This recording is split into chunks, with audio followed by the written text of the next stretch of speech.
Welcome back to Book Launch Group. I'm sitting outside today because it is November and unbelievably nice for Denver after getting snow last week. So here I am outside. So today, our last section of 3 chapters, and I don't have that much to say about these because honestly, these are 3 chapters that I really poured my heart out on. And so you get a lot of my feelings in there. And they are, especially chapters 7 and 8, are really kind of the climax of Jesus through medieval eyes in 2 different ways. So in The Good Medieval Christian, we catch a glimpse of what's at stake for our hearts as we begin to look beyond our present day context and rather paradoxically, look beyond our present day context while looking deeply inside ourselves to see in what ways that we are tempted to make Jesus too like ourselves, to conform him to our ways instead of be conformed to his ways. So that's one side. And then the other side is chapter 8, which is the cross, which everything in this book was leading up to this chapter. Every other chapter contains a piece of this chapter within it.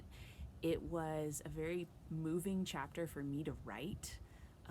It's a chapter that has lingered with me for a very long time, and it has impressed upon me how much Christ on the cross, the image of him on the cross, and of course his saving work on the cross are sort of this endless invitation in which we are invited to see love and to see the face of God, and how it is continually ongoing. And the more we look at these images and representations, regardless of what era they're in, but especially for me as a medievalist looking at medieval images, the more we're going to keep seeing. And so that has gone on for me.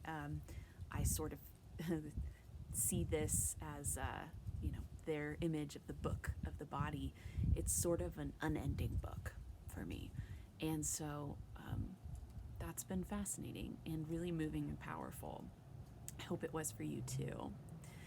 Now, as for the conclusion, I will just send my hope out into the world that you will take this as a deep invitation, as only the appetizers into a full course, a full meal of historical writers, whether they are medieval from the Reformation or the Counter-Reformation or from the 19th century or the 2nd century. I hope that you will take this all as invitation to really dive into the writers and thinkers of the past as never before, because they have so much to offer us and so much to teach us in this school of love that can surprise us and give us great gifts.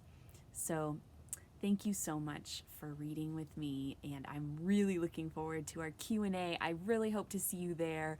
I'm ready to answer any and all questions that you have about this book or about my processes or about the medieval period itself and any of the writers you encounter in here.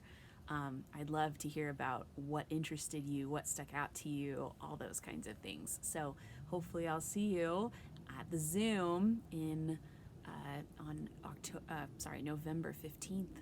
And thank you again for joining me.